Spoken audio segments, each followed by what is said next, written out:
¿Qué tal? ¿Cómo están? Siguiendo con la temática de ofrecer algunos comentarios sobre la miniserie Artigas. En este caso voy a focalizarme en algunos aspectos del segundo capítulo emitido el pasado miércoles por Canal Encuentro. Evidentemente se nota una insistencia, ¿no?, en proclamar como parte del ideario de Artigas fundamentalmente la libertad individual de los hombres y de las mujeres que habitaban la campaña oriental y, como vemos en el capítulo, en definitiva, también la provincia futura de Entre Ríos, dado que se observa la redota, el pasaje entonces desde la banda oriental hasta la Ayuí. Lo que es muy cierto, por supuesto, la libertad individual, el igualitarismo social, la finalización del régimen de castas, es decir, de toda esa estratificación social de la etapa colonial que impedía cualquier movilidad social y que discriminaba y que estaba, por supuesto, orientada a consolidar a una minoría de españoles peninsulares en el pináculo del poder colonial, del aparato represivo, institucional, colonial, represivo fundamentalmente para los hombres y las mujeres afros, y los hombres y las mujeres indígenas, y los mestizos ilegítimos, etc., eso está en Artigas. Artigas, al ser un igualitarista social, da vuelta esa normativa tan dura, tan rígida, tan despiadada para con los hombres y las mujeres de aquel momento único en nuestra historia, en la cual la emancipación debía ser completa. Por consiguiente, las libertades para todos los hombres y todas las mujeres eran banderas que Artigas hacía flamear. Pero por supuesto que esta insistencia deja a un lado la auténtica consagración de Artigas como un líder doctrinario, la soberanía particular de los pueblos. Esto está muy claro porque aparece ya en 1813, cuando la misión García de Zúñiga debe acordar con Buenos Aires distintas discrepancias que se han presentado en el campamento de la Ayuí entre Artigas y Zarratea, dejémoslo ahí, y Artigas mismo, en el artículo 8 de las instrucciones a García de Zúñiga, su representante, su emisario hasta Buenos Aires, suscribe la siguiente frase: la soberanía particular de los pueblos será precisamente declarada y ostentada como objeto único de nuestra revolución. Ahí tenemos entonces el norte, el horizonte de la revolución de Artigas, la soberanía particular de los pueblos.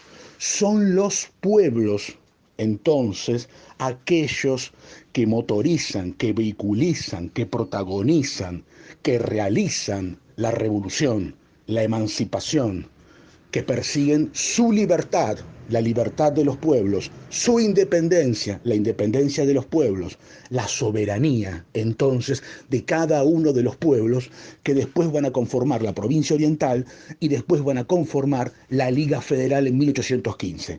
Por consiguiente, vemos en este segundo episodio que hay una insistencia, entiendo yo, un exceso en volver a reivindicar elementos propios de la historia de un revolucionario, pero no de la historia de ese revolucionario que fue Artigas.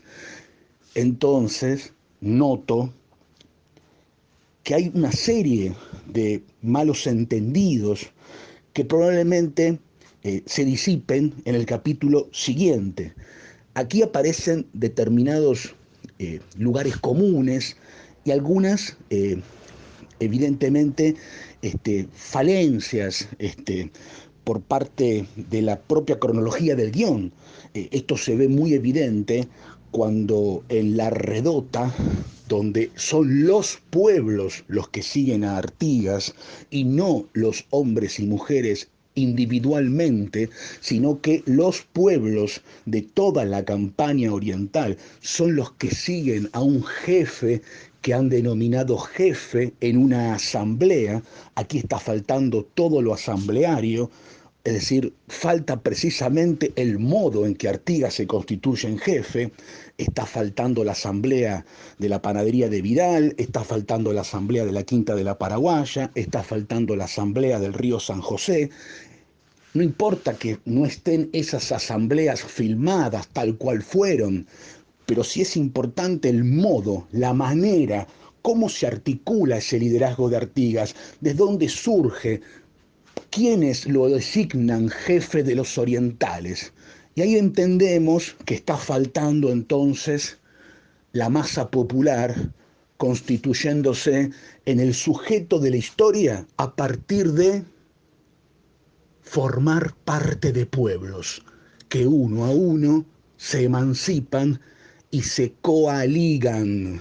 Los pueblos se coaligan con Artigas porque el virreinato estalló y todos esos pueblos dependían del aparato colonial. No hay más virreinato, no es más aparato colonial. Lo que hay ahora son pueblos que reconocen su propia soberanía, porque Buenos Aires la ha reconocido con su cabildo para sí misma, pero no tiene derecho a ejercer el poder sobre otros pueblos, porque si la soberanía, entonces, mediante el proceso de retroversión, ahora es del pueblo de Buenos Aires, también ahora es del pueblo de Canelones, también ahora es del pueblo de San José. Por consiguiente, ahí están los pueblos.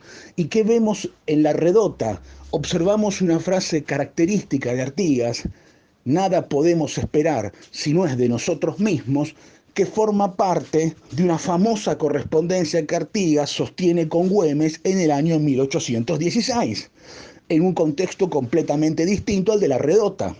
Por consiguiente, aquí estamos viendo un suceso que sucede en el 11 y Artigas, de buenas a primeras, lanza una frase que escribirá 5 años después, en un contexto completamente distinto, porque ya se ha conformado la Liga Federal y ya se ha iniciado la guerra contra el directorio. Por consiguiente, aquí todavía no hay guerra contra el directorio porque ni siquiera hay directorio. El directorio es posterior.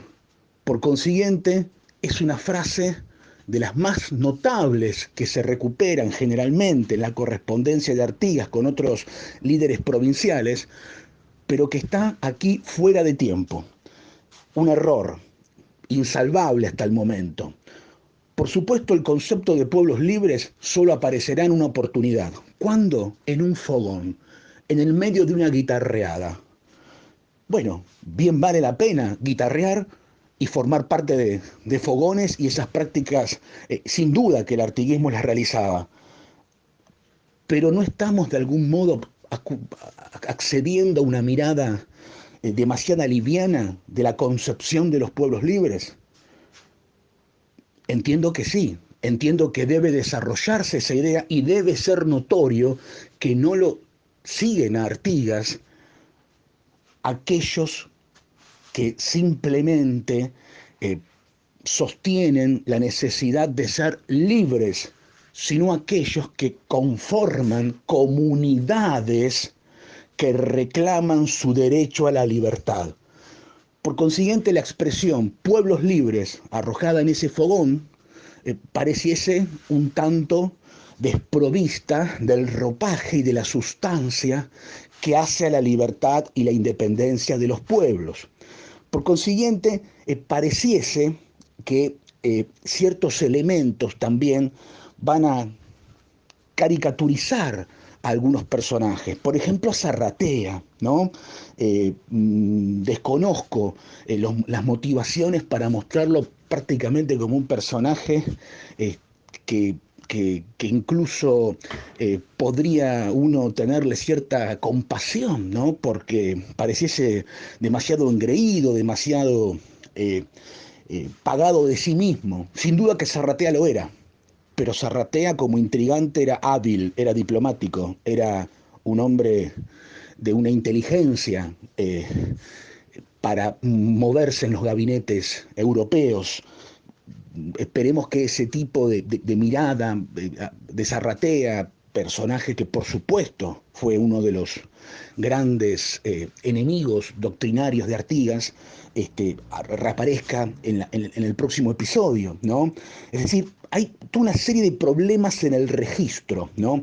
Eh, por ejemplo, Artigas tomando mate con el escocés en Curuatí, aparece como exculpándose de lo acontecido en la redota. Pareciese que él quiere lavar sus supuestas culpas, pronunciando que él no ha sido el responsable, porque él no obligó a nadie.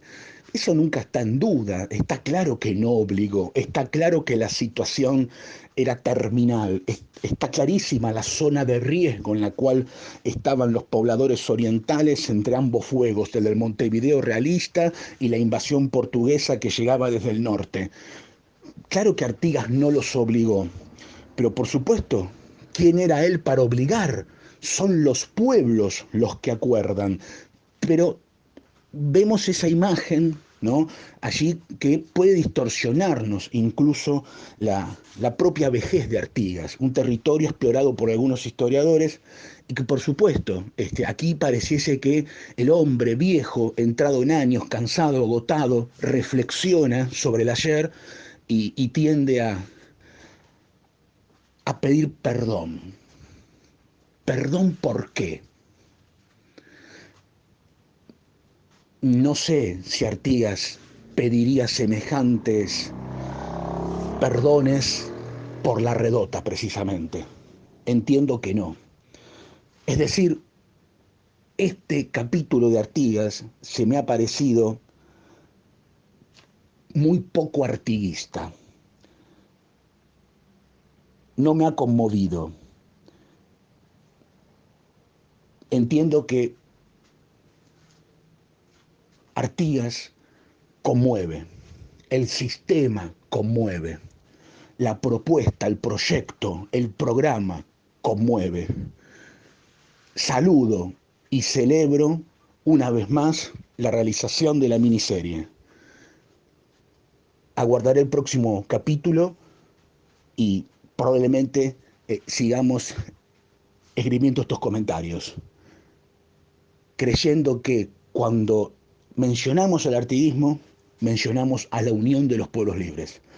Y cuando buscamos conmovernos, buscamos llenarnos de Artigas, que es llenarnos de la libertad de los pueblos. Un abrazo, queridos compatriotas, hasta muy pronto. Nos estamos escuchando y nos estamos viendo y nos estamos abrazando. Hasta luego.